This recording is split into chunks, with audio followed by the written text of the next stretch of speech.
2023-2024 সালে জরিপে সুন্দরবনে 125টি বাঘ আছে বলে জানানো হয়েছে।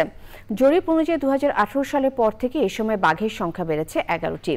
সুন্দরবনে বাঘ জরিপ 2024-এর ফল ঘোষণা করে পরিবেশ, বন ও জলবায়ু উপদেষ্টা বলেছেন, বাঘ সংরক্ষণে পর্যটনকে নিয়মের মধ্যে আনতে হবে। বিস্তারিত জানাচ্ছেন রফিকুল বাশার।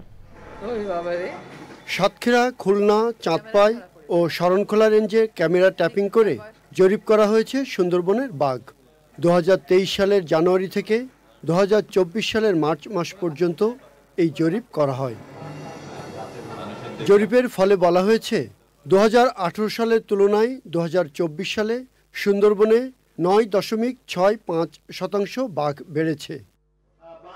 জরিপের ফল ঘোষণা করে বিপন্ন প্রাণী বাঘ রক্ষায় নানা পদক্ষেপ নেয়ার কথা জানান উপদেষ্টা। সার্বিক বিচার বিশ্লেষণে 2023-24 সালে সুন্দরবনে পরিচালিত বাঘ জরিপে বাঘের সংখ্যা 125টি পাওয়া যায় এবং প্রতি 100 বর্গ কিলোমিটার বনে বাঘের ঘনত্ব পাওয়া যায় 2.64। 2018 সালের তুলনায় 2024 সালে সুন্দরবনে বাঘের সংখ্যা 9.65% বৃদ্ধি পেয়েছে এবং 2015 সালের তুলনায় বাঘের সংখ্যা 17.92% বৃদ্ধি পেয়েছে। বাঘ সংক্রান্ত কোনো অপরাধ ঘটলে সেই সংবাদ যদি কেউ বন বিভাগকে দেয়, তাকে 50,000 টাকা করে সম্মানী প্রদান করা হচ্ছে। আর লোকালয়ে যদি কোনো বাঘ চলে আসে, তাকে পিটিয়ে মেরে ফেলার যে একটা টেন্ডেন্সি, সেটাকে রোধ করার জন্য তাকে যেন আবার ওই বাঘটাকে বনে ফিরিয়ে দেয়, এই জন্য স্থানীয় জনগোষ্ঠীকে সম্পৃক্ত করে 49টি ভিলেজ টাইগার রেসপন্স টিম গঠন করা হয়েছে এবং তাদেরকে প্রশিক্ষণ দেওয়া হয়েছে। বাঘ রক্ষায় সবচেয়ে বড় হুমকি বনদস্যু, বললেন প্রধান বন সংরক্ষক।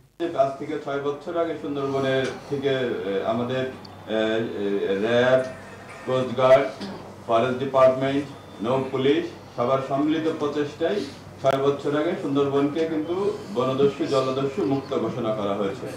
এবং তার আগে আমরা দেখেছি, যখন প্রচুর পরিমাণে বনদস্যু, জলদস্যুদের উৎপাত ছিল, তখন কিন্তু বাঘের সংখ্যা আস্তে আস্তে ডিক্লাইন ছিল। রামপাল বিদ্যুৎ কেন্দ্র সুন্দরবনের জন্য হুমকি কিনা তা পর্যালোচনা হচ্ছে বলে জানান উপদেষ্টা। রামপালের বাতাস খুব পরিষ্কার, সুন্দরবনের ক্ষতি হবে না, কিন্তু ওইখানে যারা থাকেন তারা কিন্তু কিছু অসুবিধার কথা বলছেন।